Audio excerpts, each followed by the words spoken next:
Por favor, salvem as nossas crianças.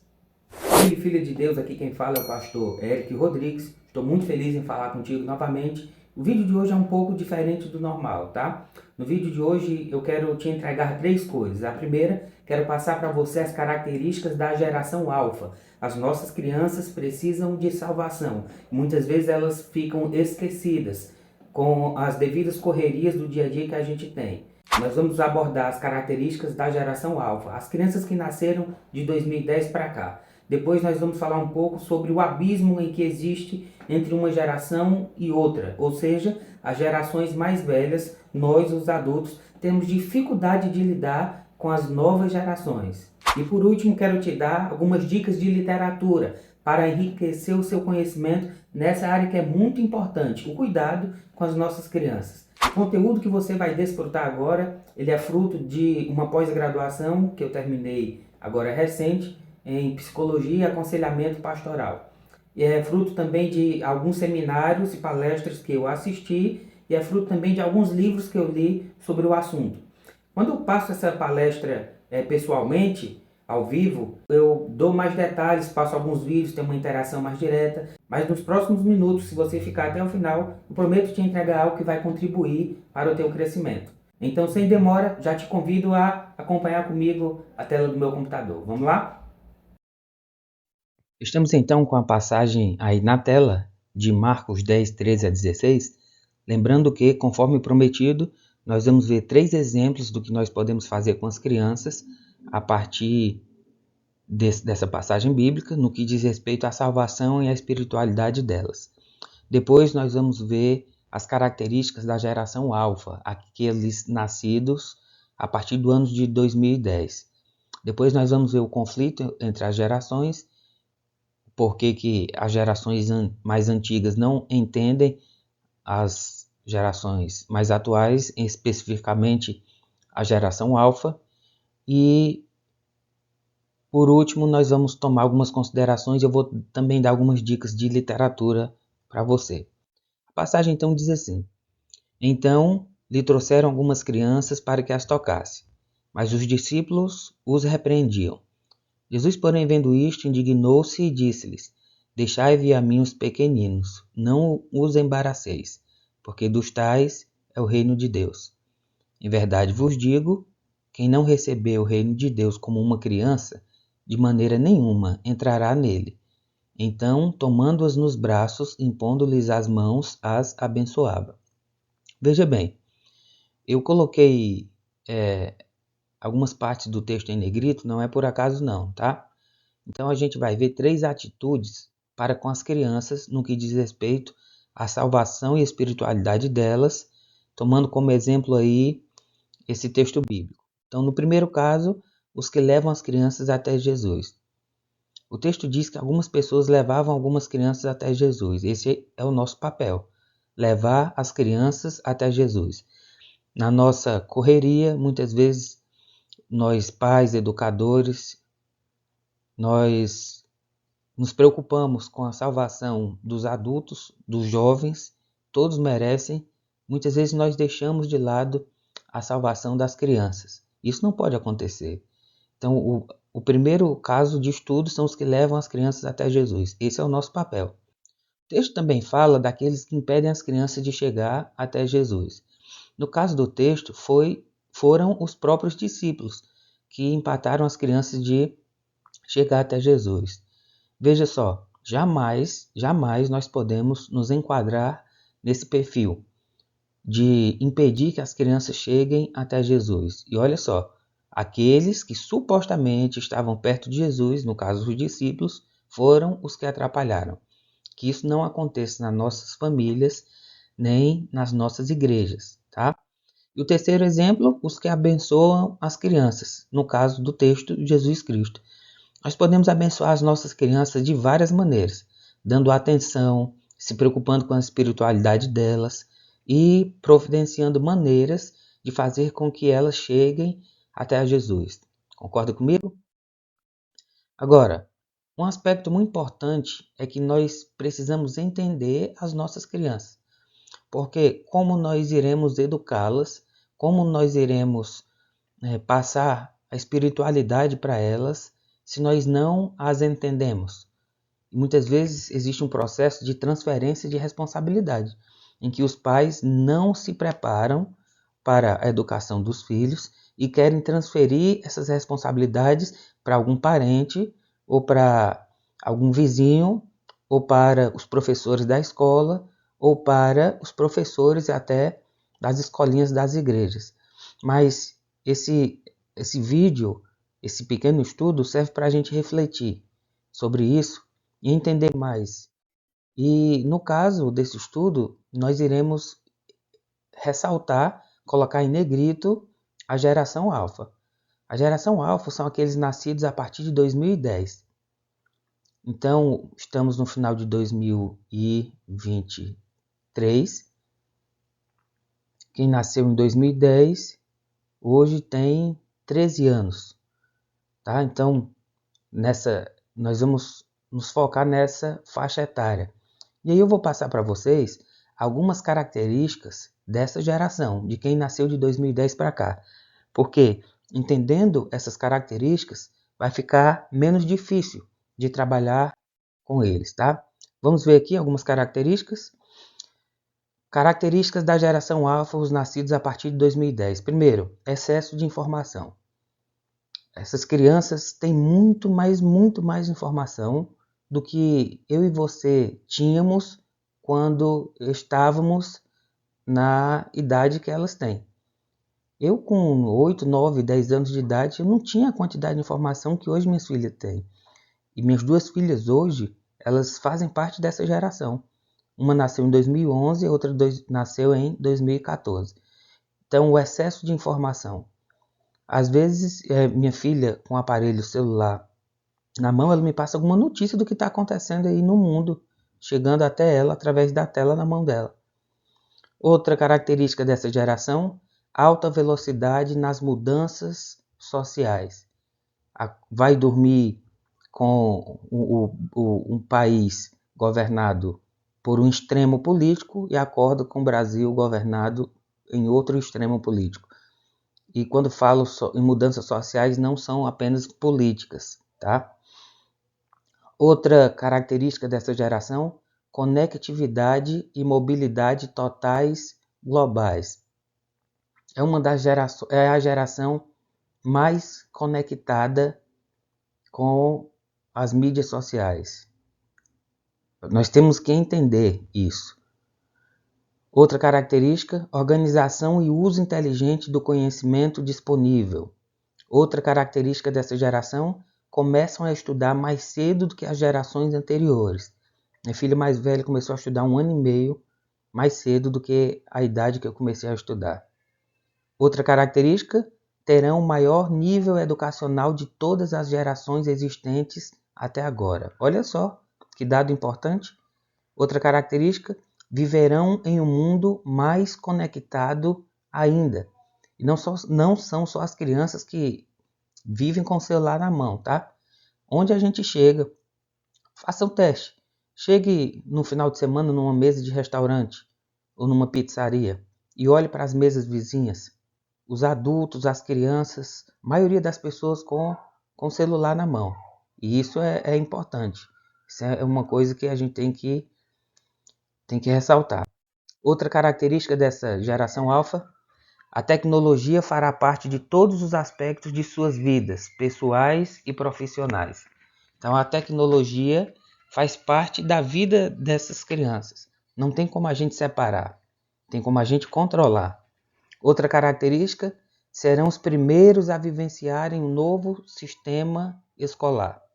Outra característica dessa geração, ainda que dominando as tecnologias, essas crianças não se formarão sozinhas e continuam precisando dos pais, familiares e professores em seu amadurecimento. Não é o fato delas terem facilidade e estarem conectadas várias horas por dia que elas não precisam dos pais e dos familiares. Tá? Outra característica, o adulto de hoje precisa se informar sobre as mudanças atuais e as que estão por vir. Para quê? para orientar as crianças sobre como usar a internet e as novas tecnologias de forma apropriada e ética cristã. Veja só, eu vou trazer outro vídeo depois falando mais sobre esse assunto de, conexão. Vou trazer um vídeo depois falando sobre a conexão das novas gerações, nossas crianças e adolescentes, o mal que faz passar várias horas por dia conectados. Vamos trazer alguns casos de estudo sobre esse assunto, tá? Então, conforme prometido, mostrei alguns exemplos dentro da Bíblia do que nós podemos fazer com as crianças. Mostrei também as características da geração alfa, os nascidos a partir de 2010. Entendendo essas características, vai ficar menos difícil de trabalhar com essas crianças. Agora, vamos falar um pouco sobre o conflito de gerações, tá? As gerações de hoje, a geração alfa, a geração Z, que em outro vídeo vou falar sobre ela, essas gerações vivem um pouco de conflito com as gerações mais antigas. Porque as gerações mais antigas não sabem como lidar, não entendem as características delas. Vou falar de uma forma mais clara para você entender melhor. Hoje, os idosos de hoje não podem pautar tudo que eles vivenciaram, a forma que eles enxergam a vida, a cosmovisão deles, como se as crianças de hoje enxergassem a vida da mesma maneira que eles. Os tempos mudaram e mudaram muito, tá? Então é preciso entender. Sobre o conflito de gerações, presta atenção nessa frase aqui, tá? Ó. Nossa juventude adora o luxo, é mal educada, caçoa da autoridade e não tem o menor respeito pelos mais velhos. Nossos filhos hoje são verdadeiros tiranos. Eles não se levantam quando uma pessoa idosa entra, respondem a seus pais e são simplesmente maus. Você imagina em que época essa frase foi escrita? E essa outra frase aqui, ó. Não tenho mais nenhuma esperança no futuro do nosso país se a juventude hoje tomar o poder amanhã, porque essa juventude é insuportável, desenfreada, simplesmente horrível. E essa terceira frase, nosso mundo atingiu o porto crítico. Os filhos não ouvem mais seus pais. O fim do mundo não pode estar longe. E essa última frase, essa juventude está estragada até o fundo do coração. Os jovens são malfeitores e preguiçosos. Eles jamais serão como a juventude de antigamente. A juventude de hoje não será capaz de manter a nossa cultura. E aí você pode dizer assim, essas 4 frases foram ditas por alguém esse ano ainda. E talvez as pessoas que vivem nesse ano, talvez digam isso parecido. Mas a frase número 1 foi escrita por Sócrates. A frase número 2 foi escrita por Hesíodo. A frase número 3, quem escreveu foi um sacerdote do ano 2000 a.C. E essa última frase foi escrita em um vaso de argila descobertos nas ruínas da Babilônia. E tem mais de 4.000 anos de existência. O que é que a gente pode ver com isso? Que o conflito das gerações não acontece só hoje. Em todos os tempos, as gerações mais antigas não compreendiam as gerações mais atuais e ficava uma espécie de abismo entre elas. Nosso papel, através desse pequeno estudo, é ajudar você a entender essas novas gerações. E hoje estamos falando especificamente sobre a geração alfa, mas nós vamos falar depois sobre as outras gerações, tá ok?